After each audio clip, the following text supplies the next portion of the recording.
بسم اللہ الرحمن الرحیم نحمدہ ونصلی علی رسولہ الکریم اما بعد فاعوذ باللہ من الشیطان الرجیم بسم اللہ الرحمن الرحیم۔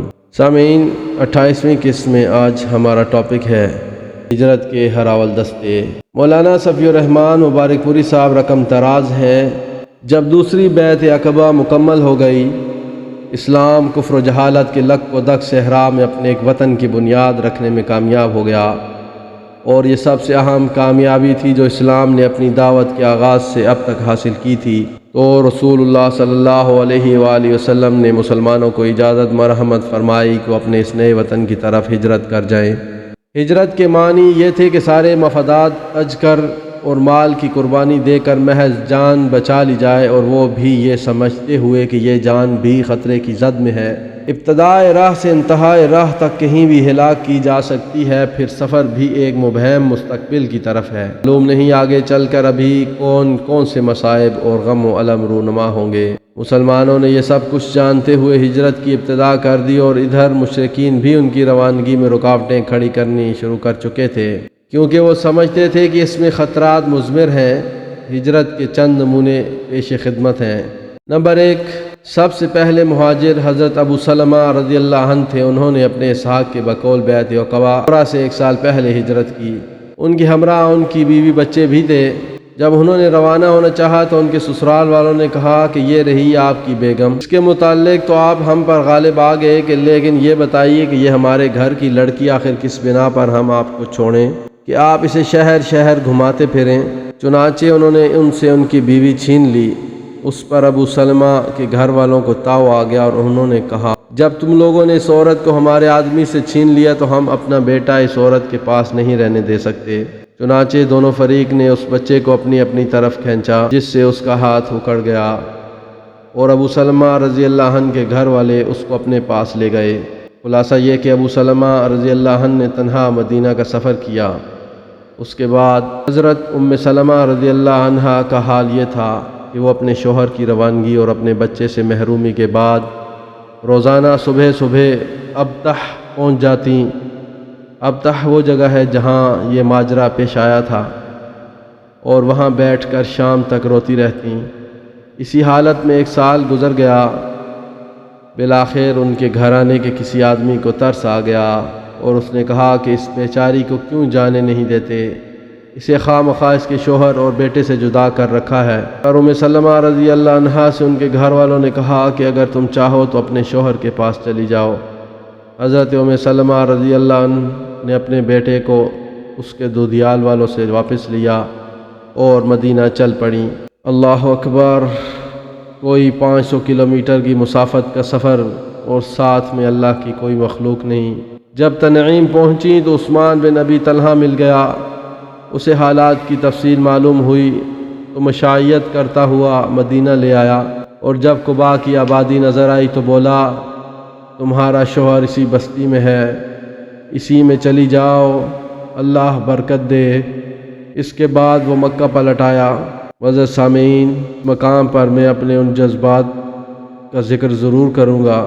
اللہ پاک نے اپنے خاص کرم کے طفیل اپنے نبی کا شہر اور اپنے گھر کی زیارت بھی نصیب کی۔ تو جب میں یہ قباء کی وادی کا ذکر کر رہا ہوں تو قباء کا علاقہ میری نظروں کے سامنے گھوم رہا ہے۔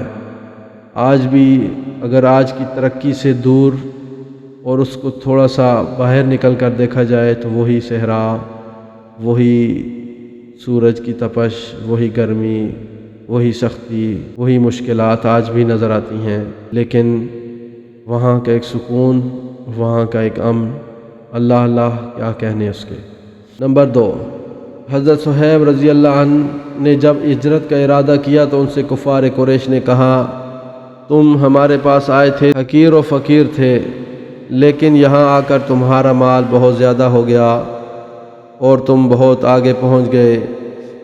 اب تم چاہتے ہو کہ اپنی جان اور اپنا مال دونوں لے کر چل دو، تو بخدا ایسا نہیں ہو سکتا۔ حضرت صہیب رضی اللہ عنہ نے کہا اچھا یہ بتاؤ کہ اگر میں اپنا مال چھوڑ دوں تو تم میری راہ چھوڑ دو گے؟ انہوں نے کہا ہاں۔ حضرت صہیب رضی اللہ عنہ نے کہا اچھا تو ٹھیک ہے، چلو میرا مال تمہارے حوالے۔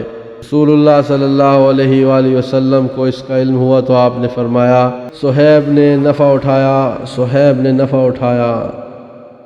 نمبر 3، حضرت عمر بن خطاب رضی اللہ عنہ، عیاش بن ابی ربیعہ اور حشام بن عاص بن وائل رضوان اللہ تعالی علیہ اجمعین نے آپس میں طے کیا کہ فلاں جگہ صبح صبح اکٹھے ہو کر وہیں سے مدینہ کو ہجرت کی جائے گی۔ حضرت عمر رضی اللہ عنہ اور عیاش تو وقت مقررہ پر آ گئے، لیکن حشام کو قید کر لیا گیا۔ پھر جب یہ دونوں حضرات مدینہ پہنچ کر قباء میں اتر چکے تو عیاش کے پاس ابو جہل اور اس کا بھائی حارث پہنچے۔ تینوں کی ماں ایک تھی۔ ان دونوں نے عیاش سے کہا تمہاری ماں نے نظر مانی ہے کہ جب تک وہ تمہیں دیکھ نہ لے گی، سر میں کنگھی نہ کرے گی اور دھوپ چھوڑ کر سائے میں نہ آئے گی۔ یہ سن کر عیاش کو اپنی ماں پر ترس آ گیا۔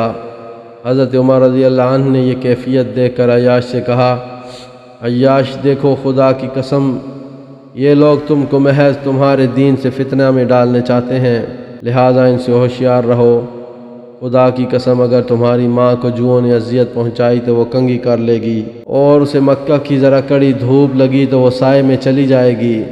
مگر عیاش نہ مانے، انہوں نے اپنی ماں کی قسم پوری کرنے کے لیے ان دونوں کے ہمراہ نکلنے کا فیصلہ کر لیا۔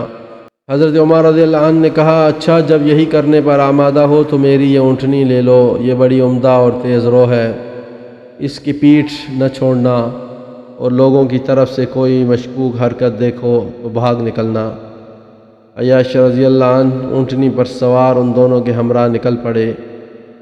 راستے میں ایک جگہ ابو جہل نے کہا بھائی میرا یہ اونٹ تو بڑا سست نکلا، کیوں نہ تم مجھے بھی اپنی اس اونٹنی پر پیچھے بٹھا لو۔ عیاش نے کہا ٹھیک ہے، اور اس کے بعد اونٹنی بٹھا دی۔ ان دونوں نے بھی اپنی اپنی سواریاں بٹھائیں تاکہ ابو جہل عیاش کی اونٹنی پر پلٹ آئے، لیکن جب تینوں زمین پر آ گئے تو یہ دونوں اچانک عیاش رضی اللہ عنہ پر ٹوٹ پڑے اور انہیں رسی سے جکڑ کر باندھ دیا، اور اسی بندھی ہوئی حالت میں دن کے وقت مکہ آئے اور کہا کہ اے اہل مکہ، اپنے بیوقوفوں کے ساتھ ایسا ہی کرو جیسا ہم نے اس بیوقوف کے ساتھ کیا ہے۔ عازمین ہجرت کا علم ہو جانے کی صورت میں ان کے ساتھ مشرکین جو سلوک کرتے تھے اس کے یہ 3 نمونے ہیں، لیکن ان سب کے باوجود لوگ آگے پیچھے پے در پہ نکلتے ہی رہے۔ چنانچہ بیعت عقبہ کبریٰ کے صرف 2 ماہ چند دن بعد مکہ میں رسول اللہ صلی اللہ علیہ وآلہ وسلم، حضرت ابوبکر رضی اللہ عنہ اور حضرت علی رضی اللہ عنہ کے علاوہ کچھ ایسے مسلمان ضرور رہ گئے تھے جنہیں مشرکین نے زبردستی روک رکھا تھا۔ ان دونوں حضرات سیدنا ابوبکر اور سیدنا علی رضی اللہ عنہ کو بھی رسول اللہ صلی اللہ علیہ وآلہ وسلم نے روک رکھا تھا۔ رسول اللہ صلی اللہ علیہ وآلہ وسلم بھی اپنا ساز و سامان تیار کر کے روانگی کے لیے حکم خداوندی کا انتظار کر رہے تھے۔ حضرت ابوبکر رضی اللہ عنہ کا رخت سفر بھی بندھا ہوا تھا۔